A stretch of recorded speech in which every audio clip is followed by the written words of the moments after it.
ओम श्री गणेशाय नमः। सबय सप्रेम विनीत अति रामा, सकुच सहित दो भाई सिया रामा। गुर पद पंकज नई सिर रामा, बैठे आय सुपाई सिया रामा। दीन दयाल विरध संभारे, हरौ नाथ मम संकट भारे। अर्थात फिर भाई प्रेम विनय और बड़े संकोच के साथ दोनों भाई गुरु के चरण कमलों में सिर नवाकर आज्ञा पाकर बैठे। निसि प्रवेश मुनिया यशुदीना, सबई संध्या बंदनु कीना। कहते कथा इतिहास पुराने, रुचिर रजनी जुग जामि सिरानी। अर्थात रात्रि का प्रवेश होते ही संध्या के समय मुनि ने आज्ञा दी। तब सबने संध्या बंदन किया। फिर प्राचीन कथाएं तथा इतिहास कहते कहते सुंदर रात्रि दोपहर बीत गई। मुनि वर शयन कीनि जब जाए, लगे चरण चापन दो भाई। जिनके चरण सरोरो लागे, कहते विविध जप जोग विरागी। अर्थात तब श्रेष्ठ मुनि ने जाकर शयन किया। दोनों भाई उनके चरण दबाने लगे। जिनके चरण कमलों के दर्शन एवं स्पर्श के लिए वैराग्यवान पुरुष भी भांति भांति के जप और योग करते हैं। ते दो बंधु प्रेम जनु जीते, गुरुपद कमल पलोटत प्रीते। बारे बारे मुनि आज्ञा दीनी, रघुबर जाय शयन तब कीनी। अर्थात वे ही दोनों भाई मानो प्रेम से जीते हुए प्रेम पूर्वक गुरु जी के चरण कमलों को दबा रहे हैं। मुनि ने बार बार आज्ञा दी। तब श्री रघुनाथ जी ने जाकर शयन किया। चापत चरण लखन उर लाए, सबय सप्रेम परम सचुपाए। पुनि पुनि प्रभु कैसो बतु ताता, पौड़ धरी धरे पद जल जाता। अर्थात श्री राम जी के चरणों को हृदय से लगाकर भय और प्रेम सहित परम सुख का अनुभव करते हुए लक्ष्मण जी उनको दबा रहे हैं। प्रभु श्री रामचंद्र जी ने बार बार कहा, हे तात अब सो जाओ। तब वे उन चरण कमलों को हृदय में धरकर लेट गए। उठे लखनऊ निशिविगत सुनि रामा, अरुण सिका धुनि कंसिया रामा। गुर ते पहले जगतपति रामा, जागे राम सुजान सिया रामा। दीन दयाल विरध संभारे, हरौ नाथ मम संकट वारे। अर्थात रात बीतने पर मुर्गी का शब्द कानों से सुनकर लक्ष्मण जी उठे। जगत के स्वामी सुजान श्री रामचंद्र जी भी गुरु से पहले ही जाग गए। सकल सोच करे जाय नहाए, नित्य निभाए मुनि सिर नाए। समय जानी गुर आय सुपाए, लेन प्रसून चले दो भाई। अर्थात सब शौच क्रिया करके वे जाकर नहाए। फिर संध्या अग्निहोत्रादि नित्य कर्म समाप्त करके उन्होंने मुनि को मस्तक नवाया।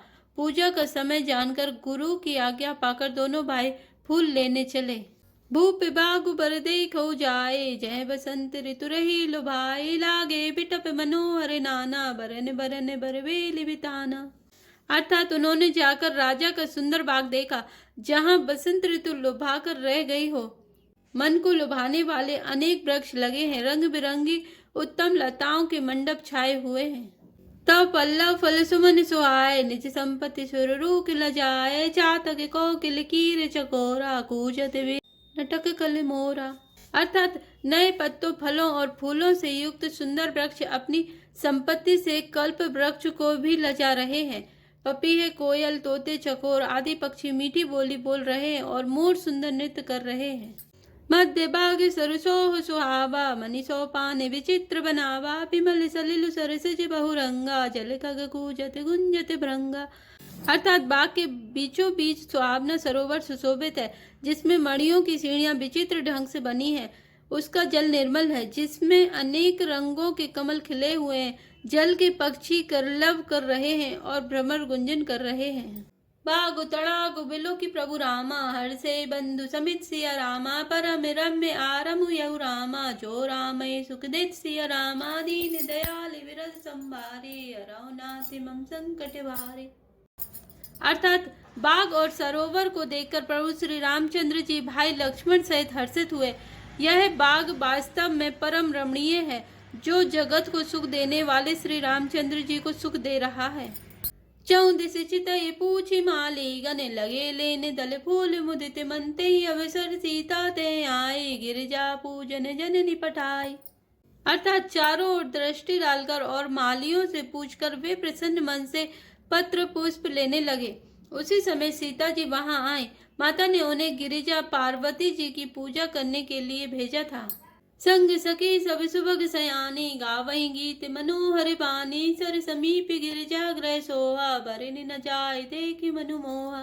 अर्थात साथ में सब सुंदरी और सयानी सखियां हैं जो मनोहर वाणी से गीत गा रही हैं। सरोवर के पास गिरिजा जी का मंदिर सुशोभित है, जिसका वर्णन नहीं किया जा सकता। देखकर मन मोहित हो जाता है। मत जनुकरी सरसखी निसमेता गई मुदित मन गौरी निकेता पूजा की अधिक अनुरागा निज अनुरूप सुभग बरु मागा। अर्थात सखियों सहित सरोवर में स्नान करके सीता जी प्रसन्न मन से गिरिजा जी के मंदिर गईं। उन्होंने बड़े प्रेम से पूजा की और अपने योग्य सुंदर वर मांगा। एक सखी से संग बिहाई गई रही देखन पुलवाई ते दो बंधु बिलो की जाई प्रेम विवश सीता पही आई। अर्थात एक सखी सीता जी का साथ छोड़कर फुलबाड़ी देखने चली गई। उसने जाकर दोनों भाइयों को देखा और प्रेम में विहल होकर वह सीता जी के पास आई। तासु दशा देखी सखिन रामा पुलक गाते लघुनिन सिय रामा कहु कारण निज हरस कर रामा पूछई सब मृदुबेन सिय रामा दीन दयाल विरत संभारे अरवनाथ मम संकट वारे। अर्थात सखियों ने उसकी दशा देखी कि उसका शरीर पुलकित है और नेत्रों में जल भरा है। सब कोमल वाणी से पूछने लगी कि अपनी प्रसन्नता का कारण बता। देखने बाग कुंवर दो आए भय किशोर सब भांति सुहाए श्यामे गौरी किमि कहो बखानी गिरा अननि अन्न नयन बिनु पानी। अर्थात उसने कहा, दो राजकुमार बाग देखने आए हैं, किशोर अवस्था के हैं और सब प्रकार से सुंदर हैं। वे सांवले और गोरे रंग के हैं। उनके सौंदर्य को मैं कैसे बखान कर कहूँ। वाणी बिना नेत्र की है और नेत्रों के वाणी नहीं है। सुनी हर्षी सब सखी सयाने सिंह अति उत्कंठा जानी एक कहीं न पिसुत तई आली सुनि जे मुनि संग आए काली। अर्थात यह सुनकर और सीता जी के हृदय में बड़ी उत्कंठा जानकर सब सयानी सखियां प्रसन्न हुई। तब एक सखी कहने लगी, हे सखी, ये वही राजकुमार हैं जो सुना है कि कल विश्वामित्र मुनि के साथ आए हैं, जिन्हें निज रूप मोहनी डारी कीने स्वबस नगर नर नारी बर नत छवि जयते सब लोगु अबस दिखाओ देखन जोगु। अर्थात और जिन्होंने अपने रूप की मोहनी डालकर नगर के स्त्री पुरुष को अपने वश में कर लिया है, जहां तहां सब लोग उन्हीं की छवि का वर्णन कर रहे हैं। अवश्य चलकर उन्हें देखना चाहिए, वे देखने ही योग्य हैं। तासु बचन अतिशय सुहाने दरस लागी लोचन अकुलाने चली अग्र करी प्रिय सखी सोई प्रीति पुरातन लखई न कोई। अर्थात उनके वचन सीता जी को अत्यंत ही प्रिय लगे और दर्शन के लिए उनके नेत्र अकुला उठे। उसी प्यारी सखी को आगे करके सीता जी चली। पुरानी प्रीति को कोई लख नहीं पाता।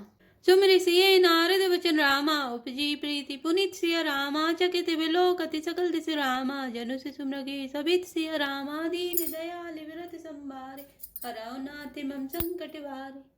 अर्थात नारद जी के वचनों का स्मरण करके सीता जी के मन में पवित्र प्रीति उत्पन्न हुई।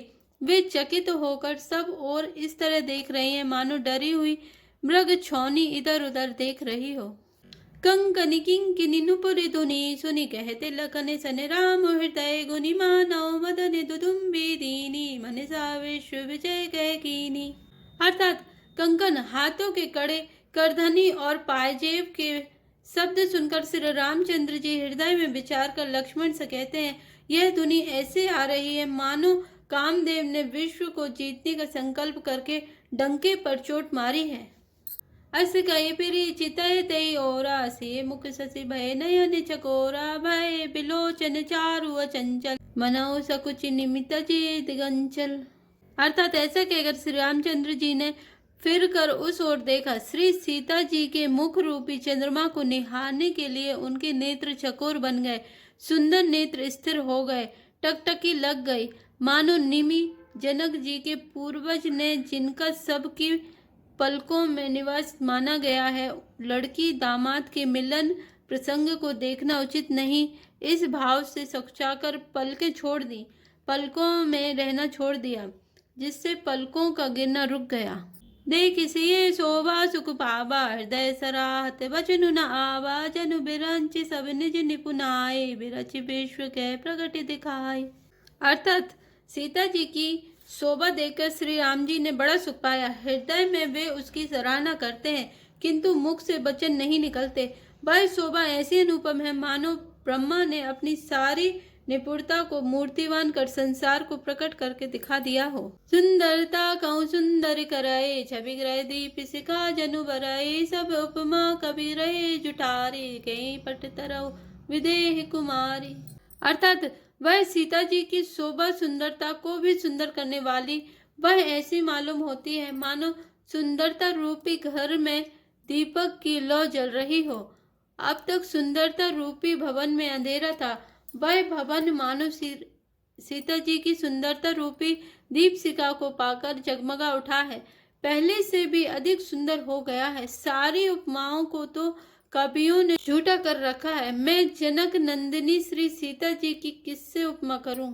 सिय शोभा हिय बरनी प्रभु रामा, आपनी दशा विचार सिय रामा, बोले सुचि मन अनुज सन रामा, बचन समय अनुहार सिय रामा, दीन दयाल विरत संभारे, रघुनाथ मम संकट वारे। अर्थात इस प्रकार हृदय में श्री सीता जी की शोभा का वर्णन करके और अपनी दशा को विचार कर प्रभु श्री रामचंद्र जी पवित्र मन से अपने छोटे भाई लक्ष्मण से समय अनुकूल वचन बोले।